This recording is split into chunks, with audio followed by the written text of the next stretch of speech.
أعوذ بالله من الشيطان الرجيم. براءة من الله ورسوله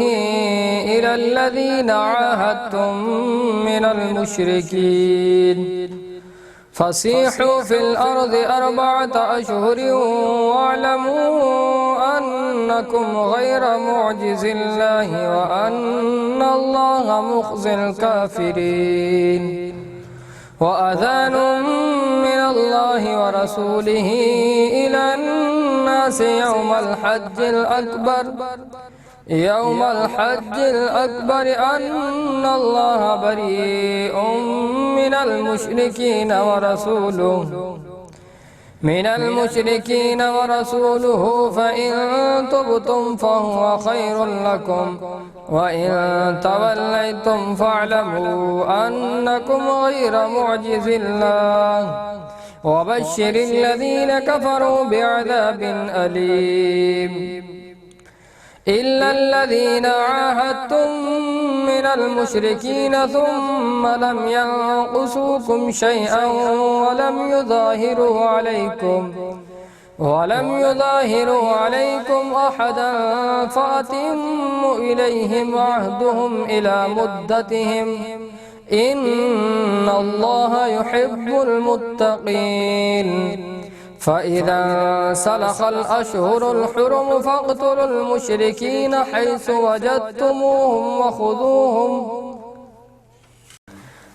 وجدتموهم وخذوهم واحصروهم واقعدوا لهم كل مرصد. فإن تابوا وأقاموا الصلاة وآتوا الزكاة فخلوا سبيلهم إن الله غفور رحيم. وإن أحد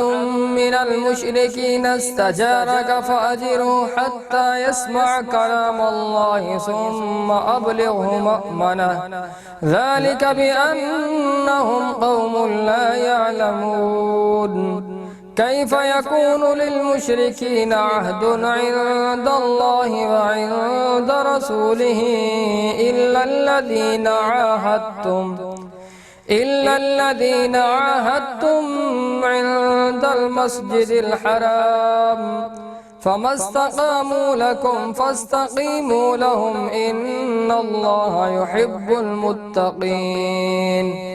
كيف وإن يظهروا عليكم لا يرقبوا فيكم إلا ولا ذمة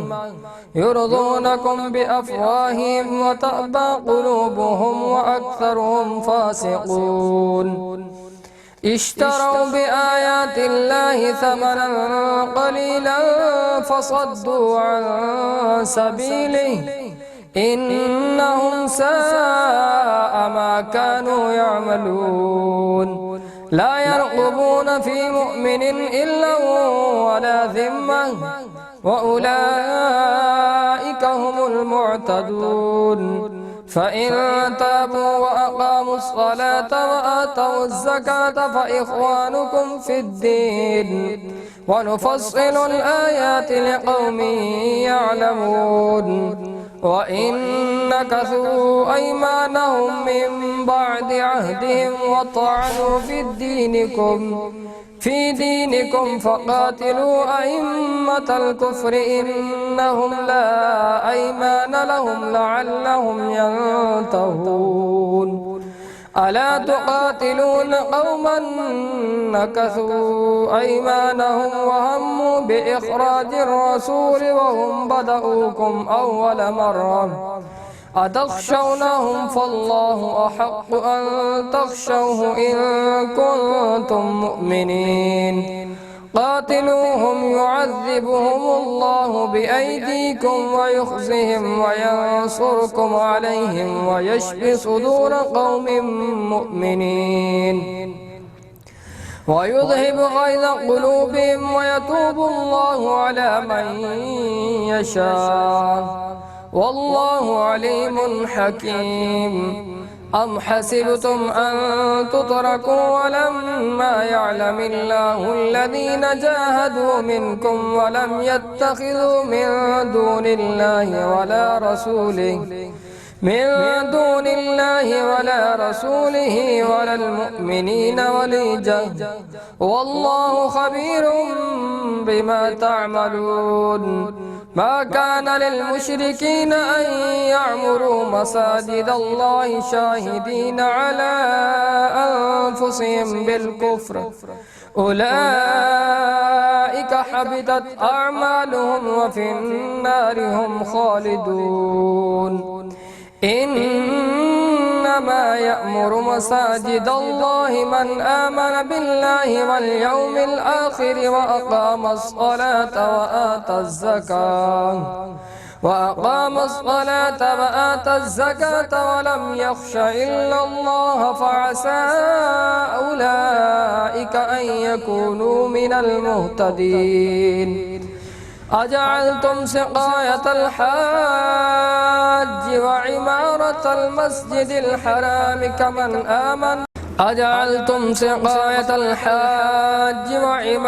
المسجد الحرام كمن آمن بالله واليوم الآخر وجاهد في سبيل الله لا يستوون عند الله والله لا يهدي القوم الظالمين. الذين آمنوا وهاجروا وجاهدوا في سبيل الله بأموالهم وأنفسهم أعظم درجة عند الله وأولئك هم الفائزون. يبشرهم ربهم برحمة منه ورضوان وجنات لهم فيها نعيم مقيم خالدين فيها أبدا إن الله عنده أجر عظيم. يا أيها الذين آمنوا لا تتخذوا آباءكم وإخوانكم أولياء إن استحبوا الكفر على الإيمان ومن يتولهم منكم فأولئك هم الظالمون. قل إن كان آباؤكم وأبناؤكم وإخوانكم وأزواجكم وعشيرتكم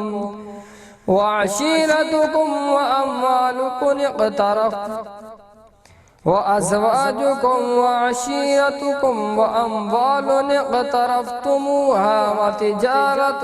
تخشون كسادها ومساكن ترضونها أحب إليكم من الله ورسوله وجهاد في سبيله فتربصوا حتى يأتي الله بأمره والله لا يهدي القوم الفاسقين. لقد نصركم الله في مواطن كثيرة ويوم حنين إذ أعجبتكم كثرتكم فلم تغن عنكم شيئا وضاقت عليكم الأرض بما رحبت ثم وليتم مدبرين. ثم أنزل الله سكينته على رسوله وعلى المؤمنين وأنزل جنودا لم تروها وعذب الذين كفروا وذلك جزاء الكافرين. ثم يتوب الله من بعد ذلك على من يشاء والله غفور رحيم. يا أيها الذين آمنوا إنما المشركون نجس فلا يقربوا المسجد الحرام فلا يقربوا المسجد الحرام بعد عامهم هذا وإن خفتم عيلة فسوف يغنيكم الله من فضله إن شاء إن الله عليم حكيم قاتلوا الذين لا يؤمنون بالله واليوم الآخر ولا يحرمون ما حرم الله ورسوله ولا يدينون دين الحق من الذين أوتوا الكتاب حتى يعطوا الجزية عن يد وهم صاغرون وقالت اليهود عزير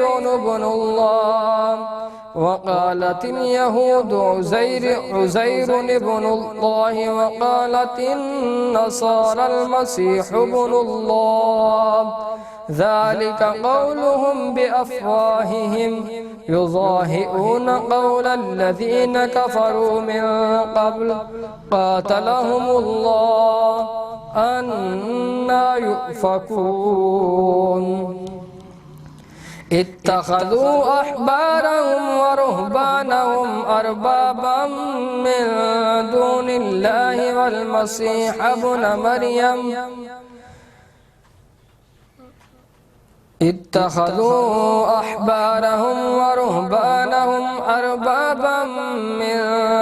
الله والمسيح ابن مريم وما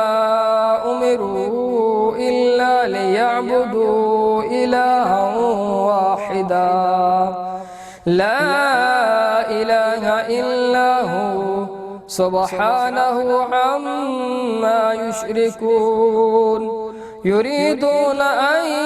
يطفئوا نور الله بأفواههم ويأبى الله إلا أن يتم نوره ولو كره الكافرون هو الذي أرسل رسوله بالهدى ودين الحق ليظهره على الدين كله ولو كره المشركون يا أيها الذين آمنوا إن كثيرا من الأحبار والرهبان ليأكلون أموال الناس بالباطل ويصدون عن سبيل الله والذين يكنزون الذهب والفضة ولا ينفقونها في سبيل الله فبشرهم بعذاب أليم يوم يحمى عليها في نار جهنم فتكوى بها جباههم وجنوبهم وظهورهم هذا ما كنزتم لأنفسكم فذوقوا ما كنتم تكنزون إن عدة الشهور عند الله 12 شهرا في كتاب الله يوم خلق السماوات والأرض منها 4 حرم ذلك الدين القيم فلا تظلموا فيهن أنفسكم وقاتلوا المشركين كافة كما يقاتلونكم كافة واعلموا أن الله مع المتقين إنما النسيء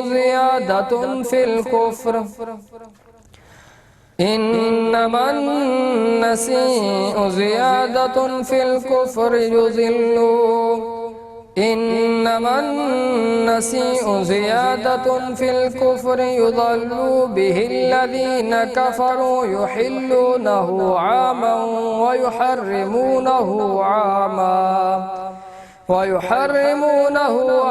ليواتئوا عدة ما حرم الله فيحل ما حرم الله زين لهم سوء أعمالهم والله لا يهدي القوم الكافرين. يا أيها الذين آمنوا ما لكم إذا قيل لكم انفروا في سبيل الله اثاقلتم إلى الأرض أرضيتم بالحياة الدنيا من الآخرة فما متاع الحياة الدنيا في الآخرة إلا قليل. إلا تنفروا يعذبكم عذابا أليما ويستبدل قوما غيركم ولا تضروه شيئا والله على كل شيء قدير. إلا تنصروه فقد نصره الله إذ أخرجه الذين كفروا ثاني اثنين إذ هما في الغار إذ يقول لصاحبه لا تحزن إن الله معنا فأنزل الله سكينته عليه وأيده بجنود لم تروها وجعل كلمة الذين كفروا السفلى وكلمة الله هي العليا والله عزيز حكيم. انفروا خفافا وثقالا وجاهدوا بأموالكم وأنفسكم في سبيل الله ذلكم خير لكم إن كنتم تعلمون. لو كان عرضا قريبا وسفرا قاصدا لاتبعوك ولكن بعدت عليهم الشقة وسيحلفون بالله لو استطعنا لخرجنا معكم يهلكون أنفسهم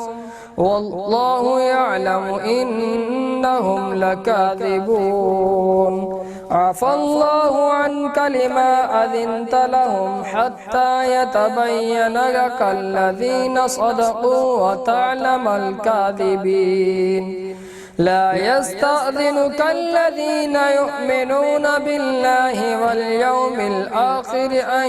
يجاهدوا بأموالهم وأنفسهم والله عليم بالمتقين.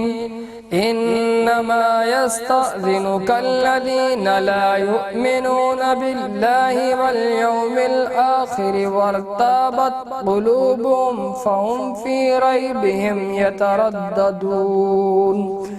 ولو أرادوا الخروج لأعدوا له عدة ولكن كره الله بعاثهم فثبتهم وقيل اقعدوا مع القاعدين. لو خرجوا فيكم ما زادوكم إلا خبالا ولأوزعوا خلالكم يبغونكم الفتنة وفيكم سماعون لهم والله عليم بالظالمين. لقد ابتغوا الفتنة من قبل وقلبوا لك الأمور حتى جاء الحق وظهر أمر الله وهم كارهون. ومنهم من يقول ائذن لي ولا تفتني ألا في الفتنة سقطوا وإن جهنم لمحيطة بالكافرين. إن تصبك حسنة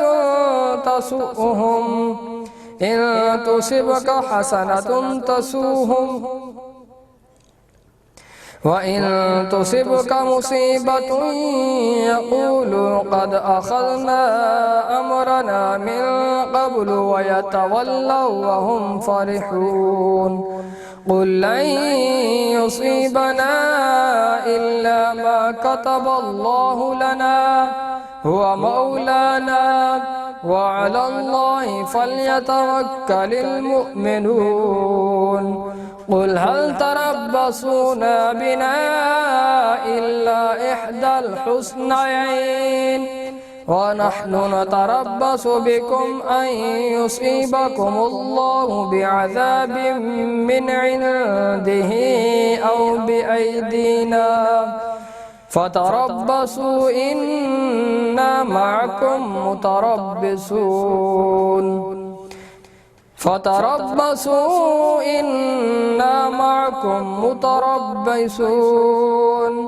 قل أنفقوا طوعا أو كرها لن يتقبل منكم إنكم كنتم قوما فاسقين وما منعهم أن تقبل منهم نفقاتهم إلا أنهم كفروا بالله وبرسوله ولا يأتون الصلاة إلا وهم كسالى ولا ينفقون إلا وهم كارهون فلا تعجبك أموالهم ولا أولادهم إنما يريد الله ليعذبهم بها في الدنيا وتزهق أنفسهم وهم كافرون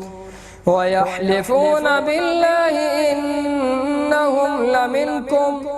وما هم منكم ولكنهم قوم يفرقون لو يجدون ملجأ أو مغارات أو مدخلا لولوا إليه وهم يجمحون ومنهم من يلمزك في الصدقات فإن أعطوا منها رضوا وإن لم يعطوا منها إذا هم يسخطون ولو أنهم رضوا ما آتاهم الله ورسوله وقالوا حسبنا الله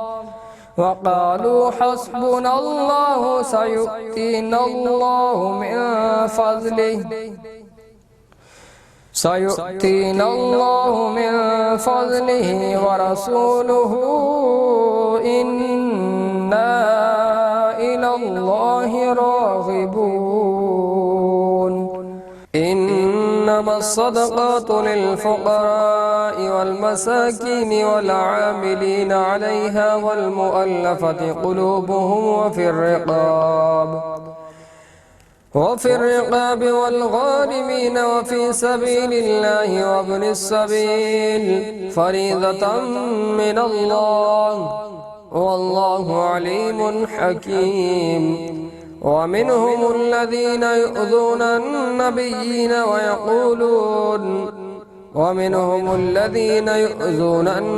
ويقولون هو أذن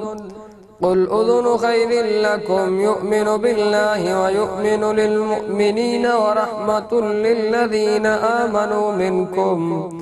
والذين يؤذون رسول الله لهم عذاب أليم يحلفون بالله لكم ليرضوكم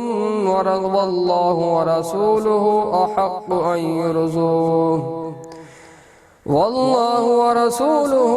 أحق أن يرضوه إن كانوا مؤمنين ألم يعلموا أنه من يحادد الله ورسوله فأن له نار جهنم خالدا فيها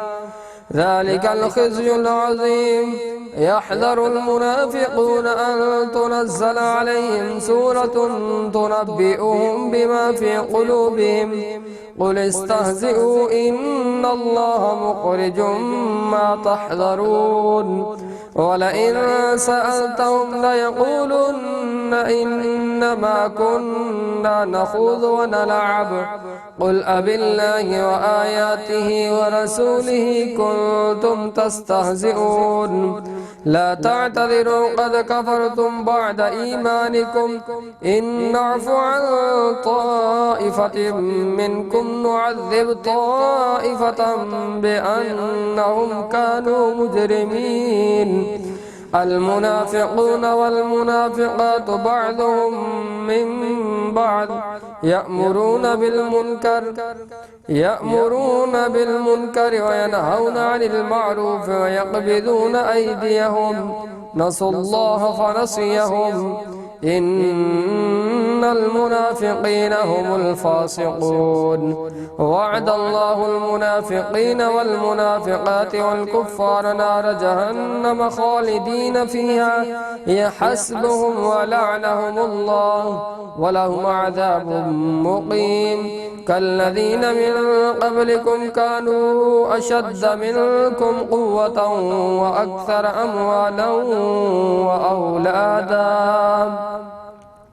فاستمتعوا بخلاقهم فاستمتعتم بخلاقكم كما استمتع الذين من قبلكم بخلاقهم وخذتم كالذي خاضوا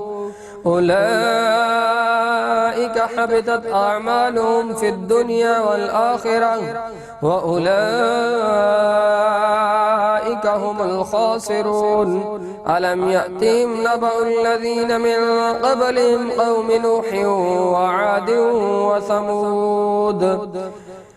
قوم نوح وعاد وثمود وقوم إبراهيم وأصحاب مدين والمؤتفكات أتتهم رسلهم بالبينات فما كان الله ليظلمهم ولكن كانوا أنفسهم يظلمون والمؤمنون والمؤمنات بعضهم أولياء بعض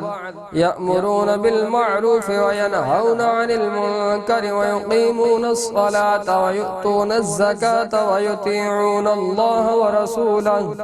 أولئك سيرحمهم الله إن الله عزيز حكيم وعد الله المؤمنين والمؤمنات جنات تجري من تحتها الأنهار خالدين فيها ومساكن طيبة في جنات عدن ورضوان من الله أكبر ذلك هو الفوز العظيم يا أيها النبي جاهد الكفار والمنافقين واغلظ عليهم ومأواهم جهنم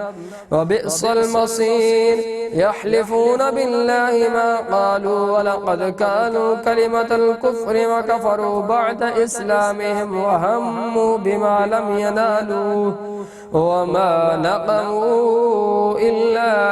أن أغناهم الله ورسوله من فضله فإن يتوبوا يك خيرا لهم وإن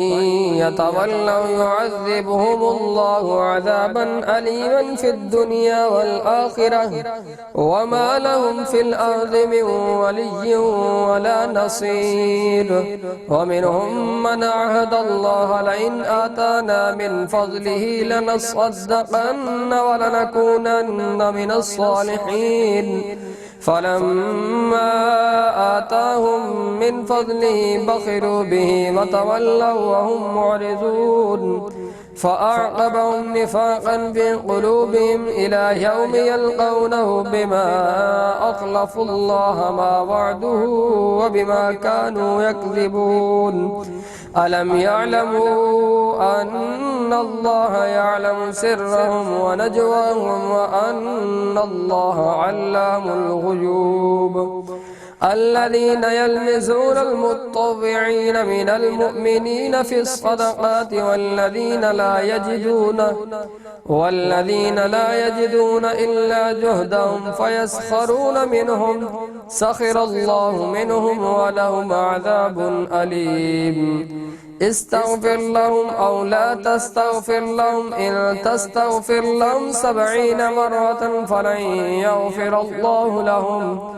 ذلك بأنهم كفروا بالله ورسوله والله لا يهدي القوم الفاسقين فرح المخلفون بمقعدهم خلاف رسول الله وكرهوا أن يجاهدوا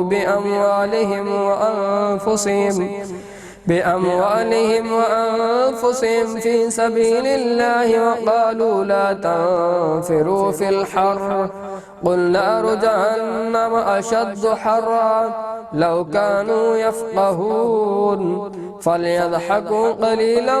وليبكوا كثيرا جزاء بما كانوا يكسبون فإن رجعك الله إلى طائفة منهم فاستأذنوك للخروج فقل لن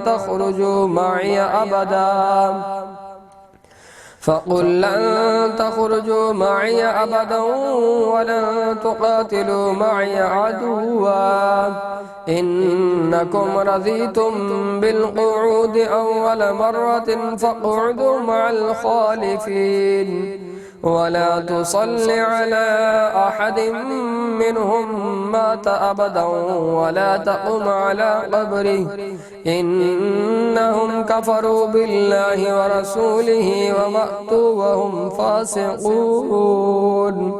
ولا تعجبك أموالهم وأولادهم إنما يريد الله أن يعذبهم بها في الدنيا وتزهق أنفسهم وهم كافرون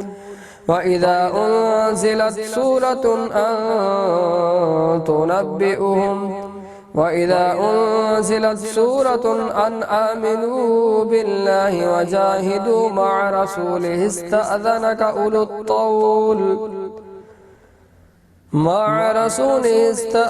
أولو الطول منهم وقالوا ذرنا نكن مع القاعدين رضوا بأن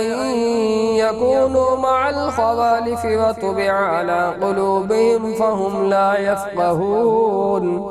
لكن الرسول والذين آمنوا معه جاهدوا بأموالهم وأنفسهم وأولئك لهم الخيرات وأولئك هم المفلحون أعد الله لهم جنات تجري من تحتها الأنهار خالدين فيها ذلك الفوز العظيم وجاء المعذرون من الأعراب ليؤذن لهم وقعد الذين كذبوا الله ورسوله سيصيب الذين كفروا منهم عذاب أليم ليس على الضعفاء ولا على المرضى ولا على الذين لا يجدون ما ينفقون حرج إذا نصحوا لله ورسوله ما على المحسنين من سبيل والله غفور رحيم ولا على الذين إذا ما آتوك لتحملهم قلت لا أجد ما أحملكم عليه تولوا وأعينهم من الدمع حزنا ألا يجدوا ما ينفقون إنما السبيل على الذين يستأذنونك وهم أغنياء رضوا بأن يكونوا مع الخوالف وطبع الله على قلوبهم فهم لا يعلمون يعتذرون إليكم إذا رجعتم إليهم قل لا تعتذروا لن نؤمن لكم قد نبأنا الله من أخباركم وسيرى الله عملكم ورسوله ثم تردون إلى عالم الغيب والشهادة فينبئكم بما كنتم تعملون سيحلفون بالله لكم إذا انقلبتم إليهم لتعرضوا عنهم فأعرضوا عنهم إنهم رجس ومأواهم جهنم جزاء بما كانوا يكسبون يحلفون لكم لترضوا عنهم فإن ترضوا عنهم فإن الله لا يرضى عن القوم الفاسقين. الأعراب أشد كفرا ونفاقا وأجدر ألا يعلموا حدود ما أنزل الله على رسوله والله عليم حكيم. ومن الأعراب من يتخذ ما ينفق مغرما ويتربص بكم الدوائر عليهم دائرة السوء والله سميع عليم. ومن الأعراب من يؤمن بالله واليوم الآخر ويتخذ ما ينفق قربات عند الله وصلوات الرسول ألا إنها قربة لهم سيدخلهم الله في رحمته إن الله غفور رحيم. والسابقون الأولون من المهاجرين والأنصار والذين اتبعوهم بإحسان رضي الله عنهم ورضوا عنه وأعد لهم جنات تجري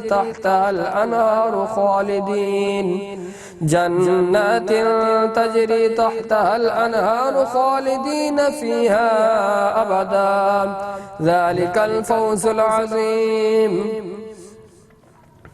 وممن حولكم من الأعراب منافقون ومن أهل المدينة مردوا على النفاق لا تعلمهم نحن نعلمهم سنعذبهم مرتين ثم يردون إلى عذاب عظيم. وآخرون اعترفوا بذنوبهم خلطوا عملا صالحا وآخر سيئا عسى الله أن يتوب عليهم إن الله غفور رحيم. خذ من أموالهم صدقة تطهرهم وتزكيهم بها وصل عليهم إن صلاتك سكن لهم والله سميع عليم. ألم يعلموا أن الله هو يقبل التوبة عن عباده ويأخذ الصدقات وأن الله هو التواب الرحيم. وقل اعملوا فسيرى الله عملكم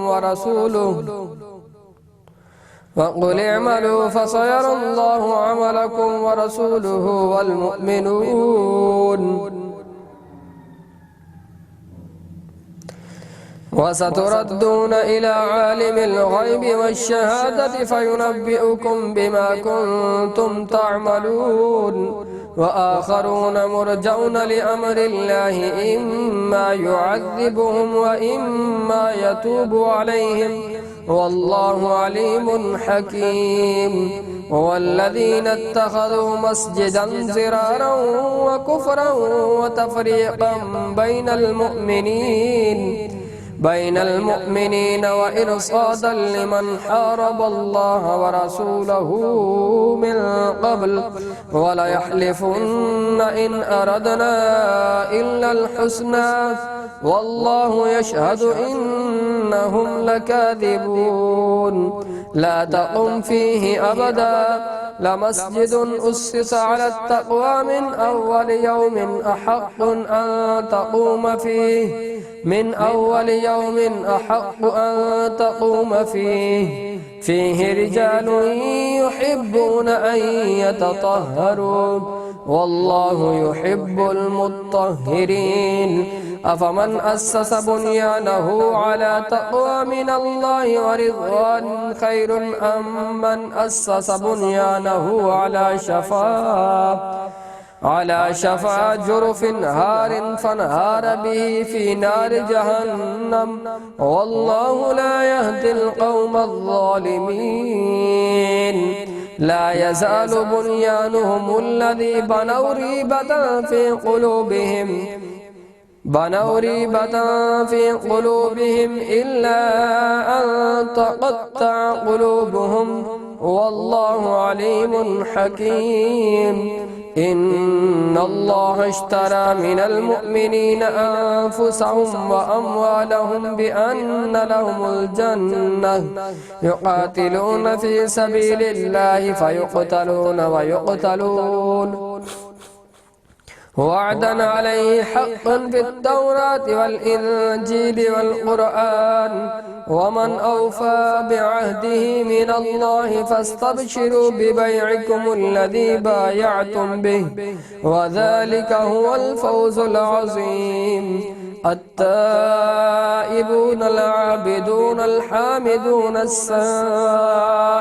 الراكعون الساجدون الآمرون بالمعروف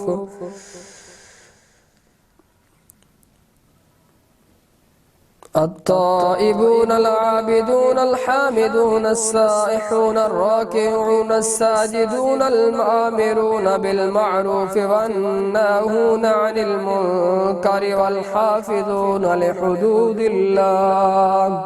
وبشر المؤمنين. ما كان للنبي والذين آمنوا أن يستغفروا للمشركين ولو كانوا أولي قربى من بعد ما تبين لهم أنهم أصحاب الجحيم. وما كان استغفار إبراهيم لأبيه إلا عن موعدة وعدها إياه فلما تبين له أنه عدو لله تبرأ منه إن إبراهيم لأواه حليم. وما كان الله ليضل قوما بعد إذ هداهم حتى يبين لهم ما يتقون إن الله بكل شيء عليم. إن الله له ملك السماوات والأرض يحيي ويميت وما لكم من دون الله من ولي ولا نصير. لقد تاب الله على النبي والمهاجرين والأنصار الذين اتبعوه في ساعة العسرة من بعد ما كاد يزيغ قلوب فريق منهم ثم تاب عليهم إنه بهم رءوف رحيم. وعلى الثلاثة الذين خلفوا حتى إذا ضاقت عليهم الأرض بما رحبت وضاقت عليهم أنفسهم وظنوا أن لا ملجأ من الله إلا إليه ثم تاب عليهم ليتوبوا إن الله هو التواب الرحيم. يا أيها الذين آمنوا اتقوا الله وكونوا مع الصادقين. ما كان لأهل المدينة ومن حولهم من الأعراب أن يتخلفوا عن رسول الله ولا يرغبوا بأنفسهم عن نفسه ذلك بأنهم لا يصيبهم ظمأ ولا نصب ولا مخمصة في سبيل الله ولا يطؤون موطئا يغيظ الكفار ولا ينالون من عدو نيلا إلا كتب لهم به عمل صالح إن الله لا يضيع أجر المحسنين. ولا ينفقون نفقة صغيرة ولا كبيرة ولا يقطعون واديا إلا كتب لهم ليجزيهم الله أحسن ما كانوا يعملون. وما كان المؤمنون لينفروا كافة فلولا نفر من كل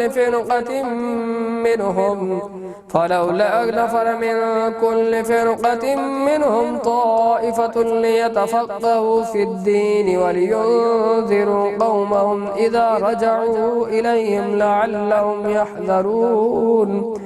يا أيها الذين آمنوا قاتلوا الذين يلونكم من الكفار وليجدوا فيكم غلظة